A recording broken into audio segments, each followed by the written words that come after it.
When we think of the Allied victory in World War II, we often credit strategy, industrial strength, or sheer bravery.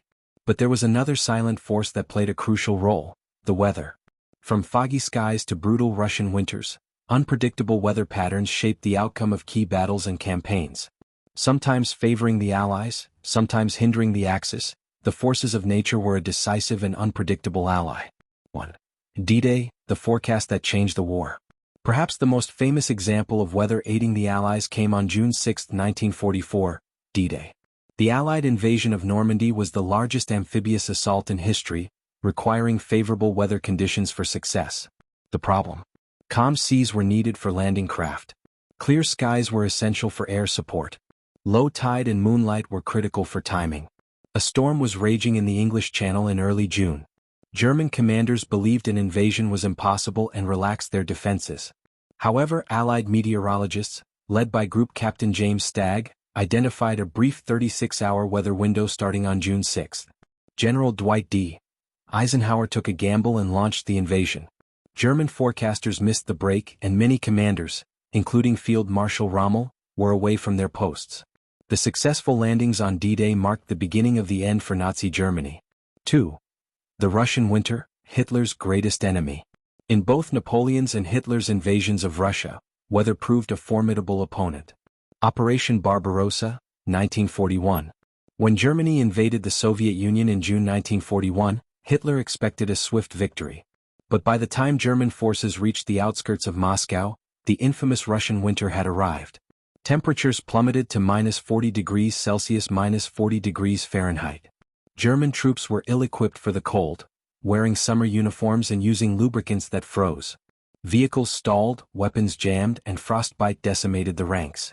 Meanwhile, Soviet troops, better prepared and fighting on home territory, launched a fierce counteroffensive in December. The weather stalled the German advance and marked the beginning of a long, brutal war of attrition that Germany would eventually lose. 3.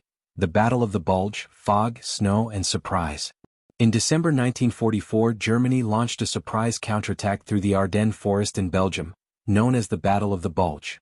The advantage for Germany: heavy snow and fog grounded Allied aircraft, giving the Germans temporary dominance.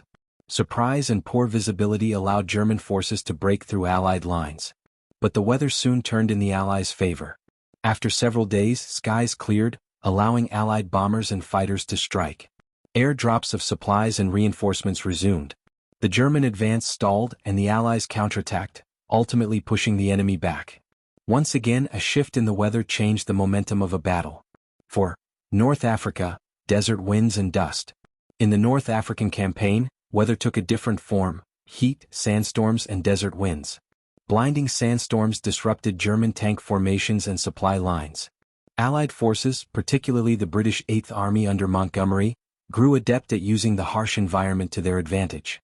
During the Second Battle of El Alamein, 1942, clear weather allowed for precise air strikes that decimated German forces and led to a turning point in the Desert War.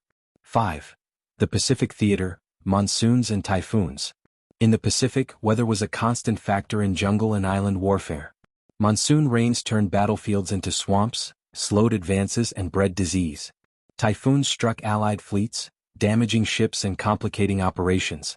During the Battle of Leyte Gulf, a typhoon forced both sides to temporarily disengage, altering naval strategy. Despite these challenges, the Allies adapted better to the climate, using weather forecasts and terrain knowledge to support amphibious assaults across the Pacific Islands. 6. Weather intelligence, a secret weapon. Throughout the war, weather forecasting became a crucial part of military planning. The Allies had superior access to Atlantic weather data, especially from Greenland, Iceland, and transatlantic ships. German meteorologists lacked comparable information, particularly after losing bases in the North Atlantic. Weather stations and forecasting teams played a silent but vital role in the planning of operations like D-Day and the bombing campaigns over Europe. Conclusion: while human courage and leadership shaped the course of World War II, the weather often tipped the balance. From snow-covered Russian fields to the choppy waters of the English Channel, nature acted as both an obstacle and an unexpected ally. The side that could better adapt to the elements and anticipate their turns often gained the upper hand. In a war of global scale, victory didn't just depend on guns and tanks, it also depended on clouds, wind, and rain.